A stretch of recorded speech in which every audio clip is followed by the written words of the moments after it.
एक वक्त था जब कंस्ट्रक्शन के क्षेत्र में एक तरफा नाम चलता था स्वर्गीय महेश दुलानी का। असमय मृत्यु के बाद अब परिवार की माली हालत बेहद ही खराब हो गई है।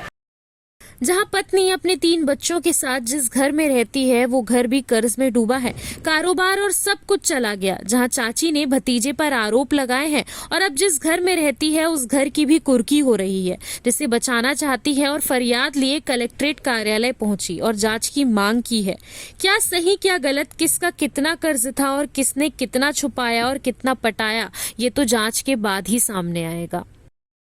इस वक्त मैं मौजूद हूं धमतरी के कलेक्ट्रेट कार्यालय पर, जहां पर आज सोमवार है और प्रति सोमवार यहां पर जनदर्शन लिया जाता है और कलेक्ट्रेट कार्यालय में कलेक्टर साहब मौजूद हैं, फरियादी भी आते हैं और मेरे साथ मौजूद हैं एक पीड़िता हैं जिनके पति के स्वर्गवास होने के बाद इनके साथ जबरदस्त ठगी की गई है, मगर अभी तक कानूनी कार्यवाही के नाम पे शून्य है। जी, क्या मैं सही बोल रहा हूँ? जी बिल्कुल। जी, क्या मामला है, बताइए सर। मेरे हस्बैंड की डेथ 2 साल पहले हुई है। मेरे हस्बैंड महेश दुलानी जो कंस्ट्रक्शन का काम करते थे, उनके पास मशीनें भी थी, हाईवे भी थी, और उसके बाद उनके जाने के बाद मेरी मानसिक स्थिति नहीं थी कि मैं कुछ कर सकूं, तो मेरे भतीजे ने संभाला बिजनेस। बोला चाची मैं कर लूँगा, कोई वो करने की ज़रूरत नहीं है, मैं सब कुछ संभाल लूँगा, आप टेंशन मत लीजिए।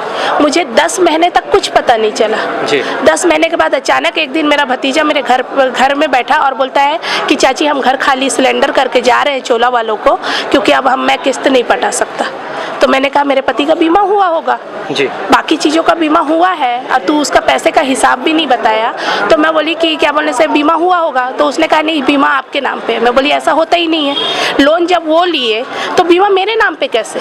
जी नहीं, एक जो नॉमिनी होता है वो नॉमिनी धर्मपत्नी ही होती है, तो आपके नाम पे कुछ फंड आया था क्या? नहीं, कुछ भी नहीं आया। वो सब मेरे भतीजे ने देखा, कोई भी चोला वाला मेरे पास नहीं आया, मेरे से कोई भी सवाल जवाब नहीं किए गए। मेरा भतीजा आके मेरे से साइन लेके चला जाता था कि चाची आप साइन कर दीजिए, आपको कहीं जाने की जरूरत नहीं है जी।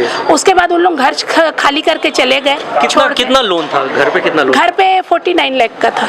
अच्छा जी। और घर की कीमत क्या रही होगी? घर की कीमत उस समय तो 85 लाख बताया जा रहा है, लेकिन अभी वो मकान बेचने की स्थिति में नहीं है, मतलब बिक ही नहीं रहा है लोन की वजह से। अभी आपके पास कब्जा है या चोला? नहीं, मैं ही रह रही हूँ वहाँ, मेरे बच्चियों के साथ रह रही हूँ। अच्छा। और मेरा एक बच्चा है 7 साल का, उसको भी मेरे ससुराल वाले लेके चले गए और ये कहा जा रहा है कि हम घर बार सब कुछ दे दिए हैं उसको। ये नहीं बताया जा रहा है कि है ना कि घर लोन में।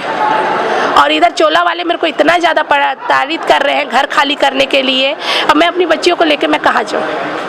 तो मेरे कुछ सवाल हैं जो मैंने कलेक्टर साहब से पूछे हैं कि लोन किसने लिया। मेरे पति ने का मेडिकल हुआ था। बिल्कुल, लोन के पास मेडिकल होता ही है जी। अगर मेडिकल हुआ था तो मेडिकल रिपोर्ट कहाँ है? अगर आपने मेरे नाम पे बीमा किया तो उनका मेडिकल रिपोर्ट कहाँ है? मेरे पति और मेरे उम्र में कितना फर्क था जो आपने बीमा मेरे नाम पे किया? उसके बाद एक सवाल और है कि प्रॉपर्टी उनके नाम पे थी, प्रॉपर्टी का बीमा उनके नाम पे हुआ, तो इंश्योरेंस मेरे नाम पे क्यों?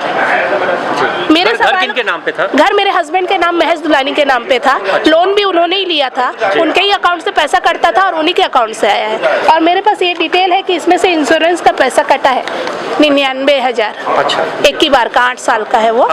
उसके बाद भी मेरे को कोई भी रिस्पॉन्स ना चोला वालों से मिल रहा है, ना सरकारी तौर पे मिल रही है, कुछ भी नहीं मिल रहा है। मेरी आखिरी मेरे सामाजिक तौर पे भी मैंने मदद मांगी है जी। तो आगे क्या कदम उठाएंगे आप?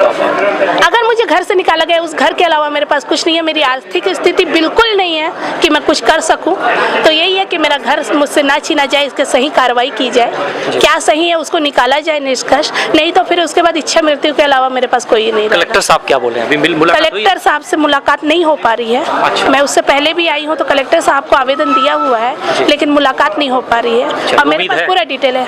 उम्मीद कर रही हूँ, प्रशासन से उम्मीद कर रही हूँ, बोल के आ रही हूँ सर। ठीक।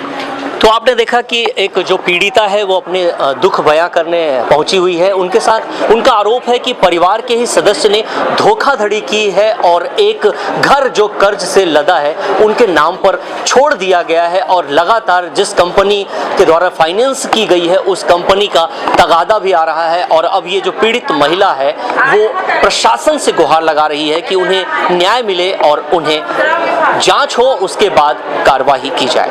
अपने सहयोगी विशाल के साथ राजू दीवान, CCN शार्क न्यूज़, धमतरी।